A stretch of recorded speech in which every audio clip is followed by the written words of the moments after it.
오늘 하나님의 말씀은 나는 다시 너를 세우리니라는 제목이 되겠습니다. 우리 말씀을 나누기 전에 잠깐 인사를 이렇게 나누었으면 좋겠습니다. 당신은 행복한 예배자입니다. 우리 인사를 나누겠습니다. 한 번 더 인사하겠습니다. 예배 없이는 못 살겠습니다. 인사 나누겠습니다.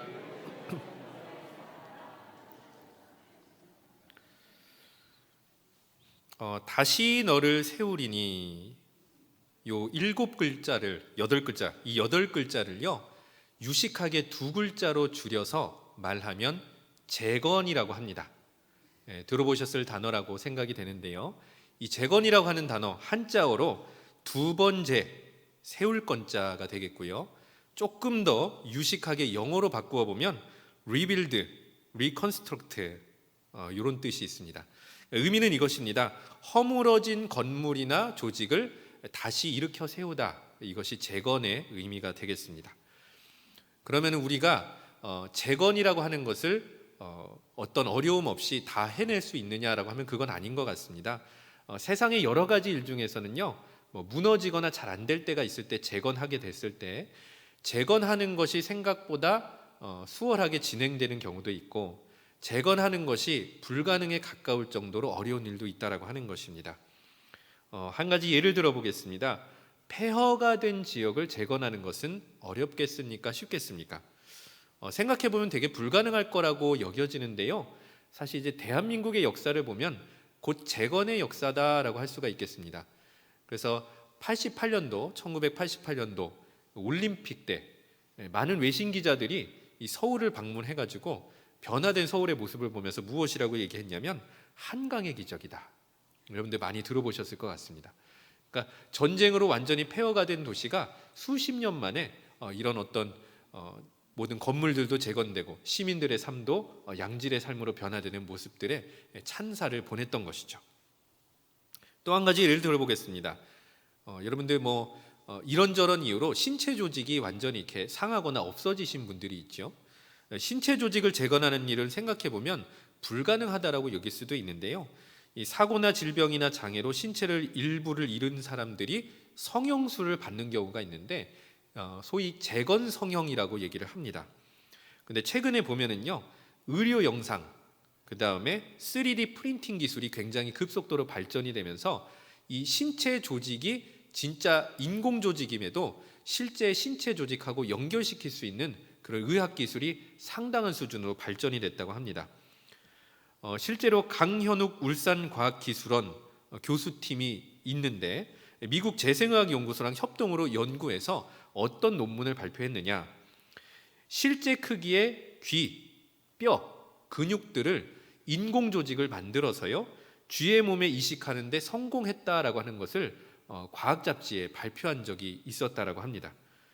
그러니까 예를 들면 상위 군인처럼 어떤 전쟁 가운데서 본인의 신체 조직의 일부를 잃어버렸거나 날 때부터 본인의 조직을 갖지 못하고 태어났어도 이제는 조만간에 인공 조직으로 대체할 수 있는 그런 시대가 열리게 됐다라는 것이죠. 폐허가 된 지역을 재건하는 일도 가능해지고 있고 신체 조직을 재건하는 일도 가능해지고 있는데요, 그런데 정말로 재건하기 어려운 일이 한 가지 있다라는 것입니다. 그것이 무엇이냐면 깨진 관계를 다시 세우는 것, 훨씬 더 어렵습니다. 난이도가 아주 높다라는 것이죠. 2013년도 개봉한 여러 한국 영화 중에 연애의 온도라는 영화가 있었습니다. 거기서 여주인공이 남주인공한테 날린 명언, 지금도 인터넷에 검색하면 나오는데요, 깨어진 관계를 다시 회복시키는 게 얼마나 어려운지를 보여주는 한 단면일 것 같습니다. 제가 잠깐 읽어드리겠습니다. 제가 남자라서 여주인공 맛깔나게 이렇게 할 수는 없겠고요, 그냥 편하게 들어주시기 바랍니다. 헤어졌던 사람이 다시 만날 확률이 82%래. 그런데 그렇게 다시 만나도 그 중에서 잘 되는 사람들은 3%밖에 안 된대. 나머지 97%는 다시 헤어지는 거야. 처음에 헤어졌던 이유랑 똑같은 이유로 헤어지는 거야.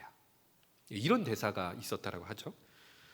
세 가지가 눈에 띄는데요, 첫 번째는 헤어진 사람들이 재회할 확률이 생각보다 높았습니다. 82%였어요. 10커플이 헤어지고 난 다음에 8커플 정도는 다시 만나서 또다시 사귀게 되는 경우가 있다라고 하는 거죠. 저는 개인적으로 매우 순수한 시절을 보냈기 때문에 절대로 저는 재회 경험이 없습니다만 여기서 이렇게 얘기하니 82%구나 생각이 되는 것입니다. 자, 그 다음에 또 한 가지 놀라운 것은 재회한 커플이 이 연애에 다시 성공할 확률이 지독히도 낮다라는 거죠. 얼마냐면 3%였습니다. 다시 얘기해서 재회한 커플 중에 97%는 또다시 이별을 겪게 된다라는 뜻이겠죠. 그런데 마지막 대사에 보면은 또다시 이별하는 이유를 이렇게 설명하는 겁니다. 처음에 헤어졌던 이유랑 똑같은 이유로 헤어지더라. 그러니까 어떤 거냐면요, 이런 A라는 이유로 헤어지게 되었는데 시간이 흐르고 났는데 서로의 모습에서 A라는 모습이 개선되지가 않은 채로 재회하다 보니 똑같은 문제로 걸려 넘어져서 똑같이 비극으로, 이별로 끝나게 되더라라는 것이죠. 깨진 관계를 다시 세운다는 게 말처럼 이렇게 쉬운 게 아니라라는 뜻을 담고 있는 것입니다. 그런데 본문에 따르면 하나님께서 이 불가능한 미션에 과감하게 뛰어들고 있다는 것이죠. 다시 얘기해서 하나님을 버리고 떠난 이스라엘 백성과의 관계를 기꺼이 다시 세워주시겠다, 깨진 관계를 회복시켜 주시겠다 말씀하시는 것이 오늘 본문의 요점이 되겠습니다. 자, 이 말씀을 어떻게 예레미야 입을 통해서 말씀하시는지 우리 본문 4절 말씀을 여러분들에게 읽어드리겠습니다. 본문 4절 제가 읽어드리겠습니다. 처녀 이스라엘아, 내가 다시 너를 세우리니 내가 세움을 입을 것이요 내가 다시 소고를 들고 즐거워하는 자들과 함께 춤추며 나오리라. 본문 4절의 말씀을 세 번역으로 다시 한번 보도록 할 텐데요, 우리 세 번역의 말씀은 한 목소리로 읽어보도록 하겠습니다. 처녀 이스라엘아, 내가 너를 일으켜 세우겠으니 내가 다시 일어날 것이다. 너는 다시 너의 소굴을 들고 흥에 겨워 춤을 추며 나오게 될 것이다. 자, 일단 우리 4절 후반절의 말씀을 보면은 소고를 들고 함께 춤추며 나오게 될 것이다. 이 말씀은 어떤 뜻이냐면 하나님께서 자신을 떠난 이스라엘 백성들을 다시 참된 예배자로 회복시켜 주시고 그들의 찬양을 기꺼이 받으시겠다라고 하는 뜻이 되겠습니다. 왜 이렇게 하나님께서 말씀하시는 것이냐면 하나님의 백성이 하나님께 전심으로 찬양과 경배를 드리는 모습이 본래 하나님께서 꿈꾸셨고 지향하셨고 목표로 하셨던 하나님과 하나님 백성과의 진정한 관계이기 때문입니다. 하나님께서는 자신의 백성을 돌보시고 사랑하시고 그들과 소통하시며 하나님의 백성은 그런 하나님의 은혜를 받고 기꺼이 그 하나님의 사랑에 엎드려서 예배드리는 바로 그 아름다운 관계, 그런 모습들을 깨져버렸는데 다시 세워주시겠다고 하나님께서 약속해 주시는 것이죠. 그러므로 이것을 다시 한번 오늘 본문의 제목과 연결시켜 본다면 하나님께서 바라시는 것은 영등포 교회를 참된 예배자로 계속해서 재건시켜 주시겠다고 약속하는 바가 되겠습니다. 하나님께서 다시 세워주시는 은혜를 붙잡고 신실한 예배자로 살아갈 수 있는 우리 성도님들 되시기를 축원합니다. 우리 이 시간 여러분들 옆 사람과 이렇게 인사했으면 좋겠습니다. 하나님께서 다시 예배자로 세워주십니다. 인사 나누겠습니다.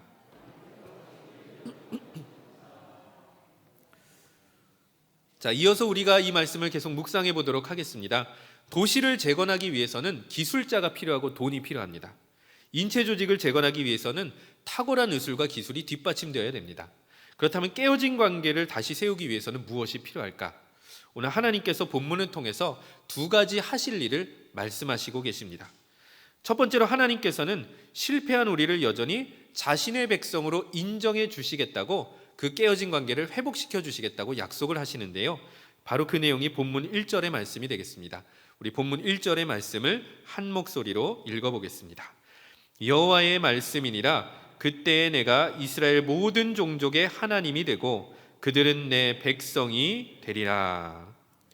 이미 하나님과 자신의 백성은 관계를 맺고 계속해서 지내왔었는데 하나님께서 이들을 징계하시고 바벨론 포로로 끌려가게 하셨다가 다시 되돌아오는 그때에는 하나님께서 그들을 하대하거나 더 낮게 보시는 것이 아니라 원래 맺었던 태초의 그 관계, 하나님과 그 백성의 관계로 세워주고 기꺼이 인정해 주시겠다는 것을 본문을 통해서 이야기를 하십니다. 본문은 성전 파괴와 바벨론 포로 사건이 일어나기 직전에 예레미야를 통해서 하신 약속의 말씀이기도 한데요, 하나님께서 예레미야를 통해서 여러 차례 이스라엘이 왜 회개해야 되는지를 강조하신 적이 있었습니다. 여러 이 말씀 중에서 대표적으로 예레미야 2장 27절 세 번역으로 한번 우리가 살펴볼 텐데요. 제가 여러분들에게 읽어드리겠습니다. 그들은 나무를 보고 나의 아버지라고 하고 돌을 보고 나의 어머니라고 하였다. 그들은 나에게 등을 돌리면서도 얼굴은 돌리지 않고 있다가 환난을 당할 때에는 오셔서 우리를 구하여 주십시오 하고 부르짖는다. 예레미야를 통해서 이스라엘의 모순적인 신앙의 모습을 세게 꼬집고 계십니다. 첫 번째는 어떤 걸 얘기를 하냐면요, 무생물을 일컬어서 신으로 섬기고 있습니다. 나무를 보고 나의 아버지라고 합니다. 그리고 돌을 보고 나의 어머니라고 합니다. 아무래도 그냥 무생물인 돌과 나무라기보다는 우상이 조각되어 있었을 것입니다. 그러니까 우상 숭배의 모습을 여실하게 꼬집고 있는 것입니다. 두 번째로는요, 모순적인 신앙의 모습인데 나에게 등을 돌리면서도 하나님을 향해 있는데 얼굴은 돌리지 않고 있다가 환난을 당할 때는 구해 주십시오. 그러니까 마음이 갈라져 있는 것이죠. 한 마음은 우상을 향해 있고 또 다른 마음은 하나님을 향해 있는데 그냥 평소에는 우상을 향해 있다가 환난당하고 곤란을 당할 때에는 하나님을 향한 이 모순적인 신앙을 예레미야를 통해서 여실하게 꼬집고 있는 것입니다. 하나님께서 많은 선지자를 보내서 이런 모순적인 모습을 꼬집어서 회개를 요구하셨고요, 예레미야를 통해서도 그렇게 말씀하셨습니다. 그런데 끝내 듣지 않았던 것이었고 그 결과는 우리가 잘 알고 있는 바입니다. 예루살렘을 멸망시키셨고 성전을 파괴하셨고 그리고 포로로 끌려가게 하셨다라는 것이죠. 예레미야를 통해서 본 이스라엘 백성의 한 가지 정의가 있다면 예배에 실패한 백성이다라는 것입니다. 계속해서 두 마음을 품고 하나님을 온전히 예배하지 못하고 우상을 섬기고 위기의 때만 하나님을 찾는 모순적인, 그리고 온전히 예배드리지 못한 하나님의 백성, 그러니까 예배를 잘 드려야 되는데 예배에 실패한 하나님의 백성, 굉장히 모순적인 모습으로 비극적인 종말을 맞이했던 것이죠. 그런데 오늘 1절 말씀을 보면은 이렇게 예배에 실패한 하나님의 백성을 다시 기꺼이 자신의 백성으로 인정해 주시겠다라고 약속하시는 것이니 굉장히 이상한 것입니다. 예배라는 것이 신앙생활의 기본인데 기본도 못한 자신의 백성을 어떻게 이렇게 사랑하시고 인정해 주시는지가 이상하다라는 것이죠. 왜 하나님께서는 이스라엘 백성을 이토록 아껴주시는 것일까요? 이유는 한 가지밖에 없는데요, 하나님께서 자신의 백성을 진실로 사랑하시기 때문입니다. 그래서 심지어 예배에 실패한 백성조차도 끝까지 사랑해 주시기 때문입니다. 바로 이러한 내용이 우리 읽은 본문 2절과 3절 말씀에 잘 드러나 있습니다. 2절과 3절 말씀을 한 목소리로 읽어보겠습니다. 여호와께서 이같이 말씀하시니라. 칼에서 벗어난 백성이 광야에서 은혜를 입었나니 곧 내가 이스라엘로 안식을 얻게 하러 갈 때에라. 옛적에 여호와께서 나에게 나타나사 내가 영원한 사랑으로 너를 사랑하기에 인자함으로 너를 이끌었다 하였노라. 2절과 3절의 배경은 우리가 잘 알고 있는 출애굽 사건이 배경이 되겠습니다. 그러니까 이렇게 말씀하시는 것입니다. 너를 이끌었다, 애굽 땅에서 너를 이끌었다라고 말씀을 하시는데요, 이스라엘 백성을 애굽 땅에서 이끌어내시고 그 여정을 지켜주시고 은혜 가운데 걷게 하시고 가나안 땅까지 인도해 주셨다라는 것을 우리는 정확하게 알고 있고 이스라엘 백성도 부인할 수 없을 정도로 정확하게 알고 있는 내용입니다. 그런데 그 동기가 무엇이냐? 왜 이렇게 하나님께서 이렇게 이스라엘 백성들을 노예로 놔두시지 않고 바로를 다, 그리고 그 백성들을 다 하나님께서 물리쳐 주시고 그 군대를 엎드려뜨리게 하신 다음에 가나안 땅까지 인도해 주셨는지, 그 동기가 무엇인지를 말씀하시기를 3절 말씀을 보면은 영원한 사랑으로 너를 어떻게 하기에요? 사랑하기에, 사랑 때문에, 사랑하셨기 때문에 고난 중에 있는 이스라엘을 기억하시고 돌보시고 이끌어내셨다라고 말씀을 하시는 것이죠. 이 놀라운 하나님의 사랑을 묘사한 한 가지 이야기를 들려드리겠습니다. 태초에 하나님께서 천지를 창조하시던 날에 계곡하고 우물하고 강하고 바다라는 이 네 존재를 부르신 적이 있었습니다. 하나님께서 불러서 소원을 말해봐라라고 말씀을 하신 겁니다. 제일 먼저 답변한 사람은 계곡이었습니다. 계곡이 말하기를 저는 가장 높은 곳에 있게 해주시기를 원합니다. 산 위에 있으면 나무가 많아서 외롭지도 않고 새소리도 들을 수 있을 것 같습니다. 이렇게 하나님께 요청을 한 겁니다. 두 번째로 우물이 요청하기를 저는 흐르는 물은 싫습니다.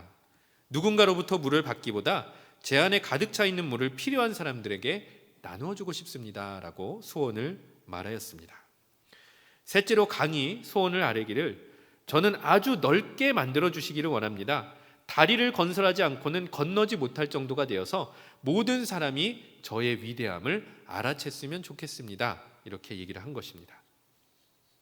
좋은 거는 다 차지해서 바다가 할 말이 없어졌습니다. 바다가 기껏 했던 말은 이것이었습니다. 저보다 먼저 좋은 자리를 차지해서 도저히 땅에는 제가 거할 자리가 없는 것 같으니 하나님께서 제 자리를 마련해 주셨으면 좋겠습니다. 바다는 이렇게 얘기를 한 거죠. 그래서 하나님께서는 유일하게 남은 자리였던 세상에서 제일 낮은 자리에 바다의 자리를 마련해 주었다라고 합니다. 이렇게 이 내 존재의 자리가 마련된 다음에 하나님께서는 이 내 존재에 그들을 담을 수 있는 물을 흘려보내 주시기 시작했습니다. 첫 번째 계곡입니다. 맑은 물을 처음으로 받는 능력을 갖게 되었습니다. 그래서 계곡물을 보면 흐르고 깨끗하지 않겠습니까? 상류에 있지 않겠습니까? 제일 깨끗한 물을 소유하게 된 것입니다. 두 번째로 우물이었습니다. 여름에도 시원한 물을 사람들에게, 찾는 사람들에게 공급해 주는 능력을 갖게 된 것입니다. 다음 세 번째로 강이었습니다. 물이 완전히 넘쳐서 사람들이 뚝을 놓고 다리를 세우기 시작하자 하나님께서 나에게 이런 은혜를 베풀어 주셨다 우쭐하며 자랑했던 것이 강이었습니다. 자, 그럼 바다는 무엇을 자랑할 수 있었을까요? 아무것도 자랑할 수 없었을 뿐만이 아니라 가장 낮은 곳에 있었기 때문에 계곡에서 흐르던 깨끗한 물이 지나서 더러운 물을 바다가 받게 될 수밖에 없었던 것인데, 신기하게도 하나님께서는 한 가지 능력을 바다에게 부어주셨는데 그것이 무엇이냐면 쉬지 않고 더러운 물을 걸러내어 깨끗하게 정화해내는 것, 그래서 다시 깨끗한 물로 돌려보내는 것이 바다가 하나님께 받았던 은혜요 능력이었다라고 하는 것입니다. 이 바다를 생각해 보면요, 우리 더럽혀진 영혼을 정결케 하시는 하나님의 놀라운 사랑을 묵상하게 되는 것입니다. 그 어떤 더러운 물도 바다에 들어가면 깨끗하게 정화되는 것처럼 그 어떤 존재라도 하나님의 품 안으로, 그 사랑 안으로 들어가면 깨끗하게 정화되는 줄로 믿습니다. 찬송가 404장 그 크신 하나님의 사랑에서는 하나님의 이 놀라운 사랑을 이렇게 표현하기도 합니다. 하늘을 두루마리 삼고 바다를 먹물 삼아도 한없는 하나님의 사랑 다 기록할 수 없겠네. 우리의 모든 더러운 것들을 다 깨끗하게 정화시켜 주시고 온전케 하시는 하나님의 사랑이 죄 가운데서 우리를 여전히 하나님의 백성으로 불러주시는 그 하나님의 사랑을 예레미야는 기억하며 이 약속을 하신 하나님을 찬양하며 이렇게 말씀을 증거하고 있는 것이죠. 우리를 여전히 하나님의 백성과 자녀로 불러주시는 놀라운 사랑 안에 거할 수 있는 여러분들 되시기를 축원합니다. 복음성가 중에 여호와께 돌아가자라고 하는 제목의 복음성가가 있습니다. 제이어스라고 하는 CCM 그룹이 작곡한 곡이기도 합니다. 자신을 떠난 백성을 포기하지 않고 얼마나 사랑하시고 끝까지 사랑하시는지를 정말 절절하게 가사로 담아낸 굉장히 유익하고 저절로 묵상이 되는 복음성가라고 볼 수 있는데요, 그 가사 중에 일부를 여러분들에게 읽어드리면 좋을 것 같습니다. 내 백성이 나를 떠나 돌아섰지만 내 사랑이 내 백성은 포기 못하니 내 모든 것 내어주고 나 그들을 얻으리라. 여호와께 돌아가자. 우린 돌아서도 그는 변치 않네. 여호와께 돌아가자. 우린 넘어져도 그 사랑 영원하네. 이 곡의 영어 제목이 아주 의미심장합니다. Love never fails.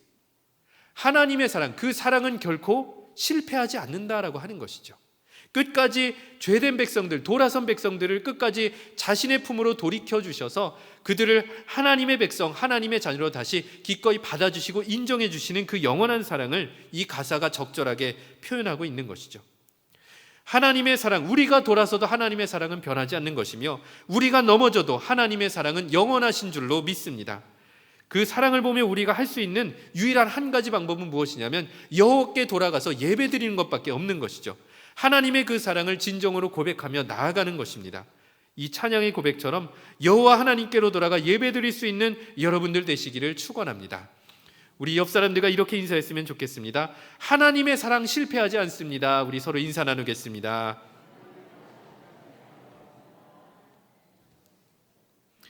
예레미야를 통해서 하나님께서 자신의 백성을 다시 예배자로 세워주시는 두 번째 방법은요, 하나님께서 자신의 백성을 끌어모아서 예배자로 세워주시고 복을 베푸시겠다고 약속하고 계십니다.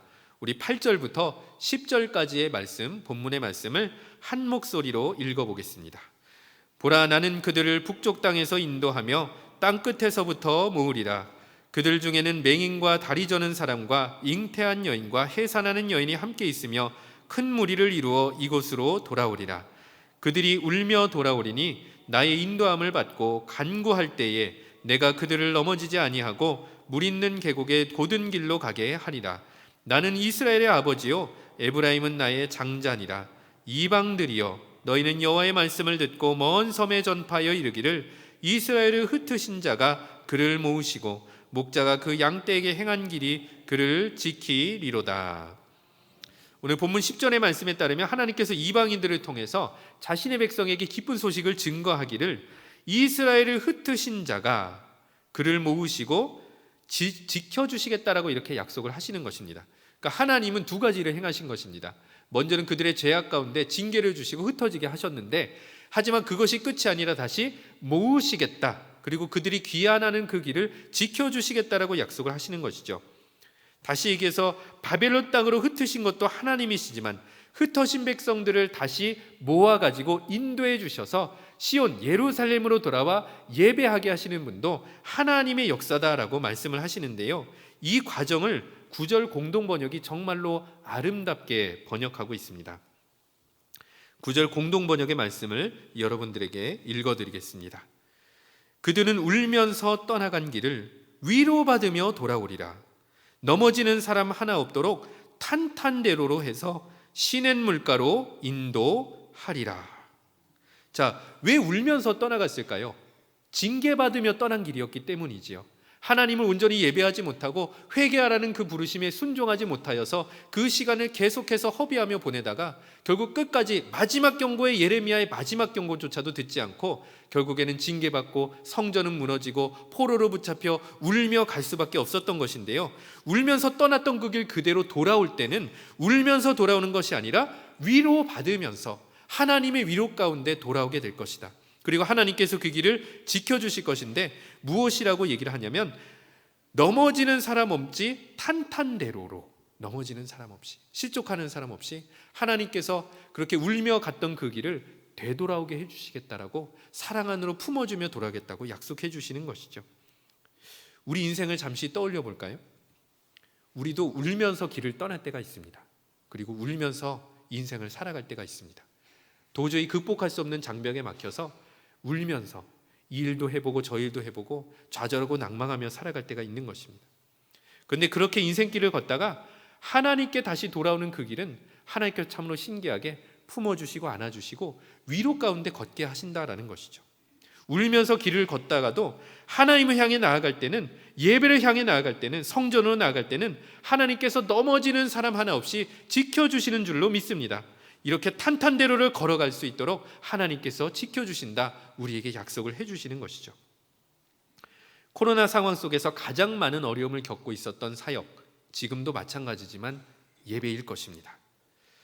목회데이터 연구소에서 신앙생활을 포기하지는 않았지만 소속감 없이 온라인 매체로만 신앙생활하는 새로운 형태의 기독교인이 생겼다. 그리고 그들을 일컬어서 플로팅 크리스찬, 둥둥둥둥 떠다니는 신앙인이다, 이렇게 표현을 하였는데, 바로 이러한 사람들을 연구한 결과를 최근에 발표한 적이 있었습니다. 이들에게 묻기를, 소속교회에서 온라인 예배를 중단할 경우에 당신은 신앙생활을 어떻게 하겠습니까? 라고 물어봤는데요, 굉장히 충격적인 답변이 나왔습니다. 10명 중에서, 그러니까 100%, 25%가 다른 교회 온라인 예배를 보거나 방송 예배를 드리겠습니다, 이렇게 답변한 것이죠.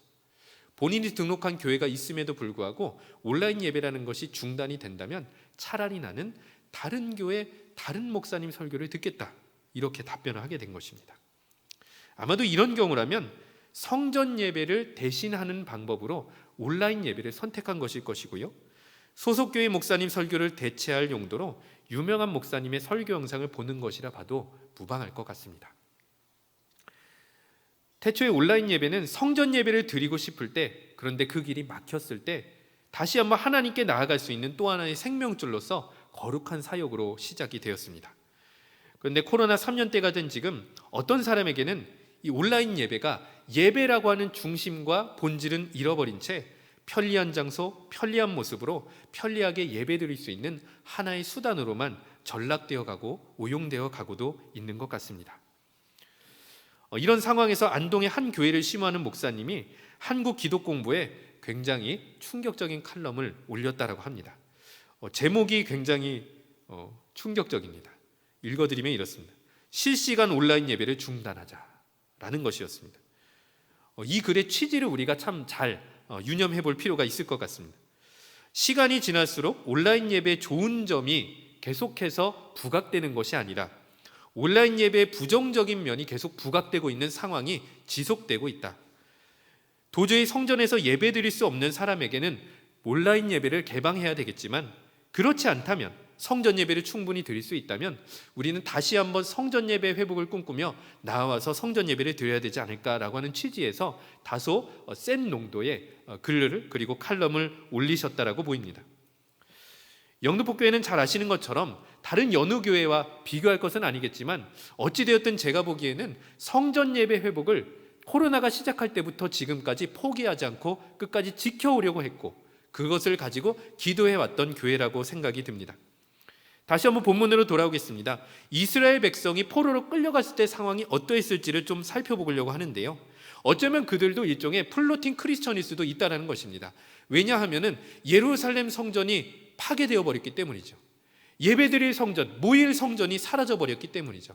그래서 그들은 가정에서 예배드리거나 아니면 성전 방향에서 기도하고 예배드리는 방법밖에 없었던 것입니다.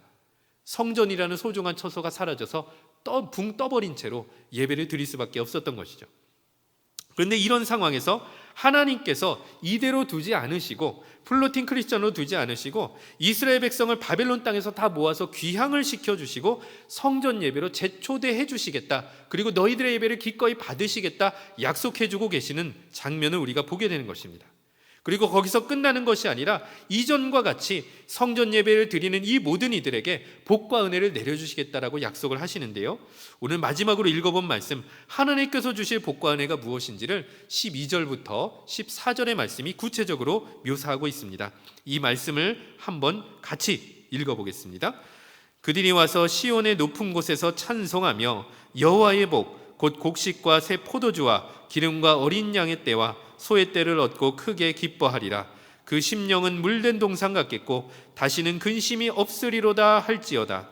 그때 처녀는 춤추며 즐거워하겠고 청년과 노인은 함께 즐거워하리니 내가 그들의 슬픔을 돌려서 즐겁게 하며 그들을 위로하여 그들의 근심으로부터 기쁨을 얻게 할 것이라. 내가 기름으로 제사장들의 마음을 흡족하게 하며 내 복으로 내 백성을 만족하게 하리라. 여호와의 말씀이니라. 다시 회복된 성전 예배를 드리는 가운데 하나님께서는 5가지의 복을 예비두고 계시다고 말씀하시는데요, 첫 번째로는 예배와 찬송의 복이 됩니다. 시온, 예루살렘 성전이 있는 곳에서 하나님을 예배하며 찬송하는 것 자체가 우리에게 복인 줄로 믿습니다. 두 번째는 생업의 복이 되겠습니다. 곡식과 포도주와 기름, 가축들의 때를 얻게 될 것이라고 하나님께서 약속해 주시는 것입니다. 세 번째는 평안의 복인데요, 새로워진 이스라엘 백성의 심령이 물된 동산 같아서 더 이상 근심으로 괴로워할 필요가 없다. 예배를 드리는 자들에게 하나님께서 평강을 허락해 주신다라는 말씀이 되겠습니다. 네 번째로 기쁨과 즐거움의 복일 텐데요, 하나님께서 위로해 주셔서 모든 세대가 슬픔과 근심에서 해방되어서 기쁨과 즐거움을 누릴 수 있게 된다라고 약속해 주시는 장면입니다. 마지막으로 하나님께서 만족의 복을 허락해 주셔서 제사장들과 백성을 온전히 만족시켜 주시겠다라고 하면서 14절의 말씀이 끝나는 것이죠. 성전 예배가 회복된 자들에게 하나님께서는 오복, 하나님께서 약속을 해주시는 것입니다. 예배와 찬송의 복, 생업의 복, 그리고 평안의 복, 그리고 기쁨과 즐거움의 복, 그리고 마지막으로 만족의 복을 허락해 주신다라는 것이죠. 바로 이런 하나님께서 허락하신 오복, 사랑하는 우리 성도님들의 심령과 삶 가운데 온전히 이루어지기를 축원합니다. 말씀의 결론입니다. 오늘 우리가 주목해야 될 바는 하나님께서 자신의 백성을 어떻게 대하고 계시는지라기보다는 이미 예배에 실패하고 이미 징계받고 있는 백성들을 어떻게 대하시는지에 대한 말씀이 되겠습니다. 예배에 실패한 자신의 백성을 징계하여서 바벨론 땅으로 흩으신 것도 하나님이셨지만 징계 때가 끝나자 다시 불러 모아서 예루살렘으로 초대해서 자신의 백성으로 기꺼이 안아주시고 참된 예배자로 약속해 주시는 것이 오늘 하나님의 약속인 것입니다. 그리고 다시 드려지는 성전 예배를 통해서 예배와 찬송의 복을, 생업의 복을, 평안의 복을, 기쁨과 즐거움의 복을, 만족의 복을 허락해 주신다고 약속해 주시고 계시는 것입니다. 오늘 영등포교회는 예배와 전도에 힘쓰는 교회라는 말씀에 순종하기 위해서 총동원 성전 예배 11월 첫째 주일과 둘째 주일을 하나님 앞에 드리기로 결단하였습니다. 코로나 기간 동안 믿음도 연약해지고 하나님을 향한 사랑도 많이 식었을 터인데 다시 한번 일어나서 성전 예배로 나올 때 하나님께서 놀라운 은혜 복으로 응답해 주실 줄로 믿습니다. 우리를 다시 예배자로 세워주시는 하나님의 은혜, 영등포교회를 다시 예배 공동체로 세워주시는 하나님의 은혜, 우리 삶의 현장을 다시 예배와 선교의 현장으로 세워주시는 하나님의 놀라운 은혜가 성도님들과 그 가정 가운데 임하기를 간절히 축원합니다. 기도하겠습니다. 예배를 받으시기에 합당하신 하나님 아버지, 예배와 전도에 힘쓰는 교회라는 거룩한 사명을 붙잡고 다시 한번 영등포교회가 성전 예배를 회복할 수 있도록 그 길을 인도하여 주옵소서. 예배를 향한 열정이 식어진 성도들도 붙잡아 주시고 다시 예배자로 세워주셔서 시온으로 성전으로 초대하여 하나님께서 예배하신 놀라운 5가지의 복을 누릴 수 있도록 함께하여 주시고 교회의 생명이여 젖줄인 성전 예배를 향해서 하나님의 백성들이 모일 수 있도록 힘쓰며 나아갈 때 예배를 통해서 복과 은혜가 한량없이 넘치게 역사하여 주실 우리 주 하나님을 간절히 갈망하고 바라오며 이 모든 간구를 주 예수 그리스도의 이름으로 기도드립니다. 아멘.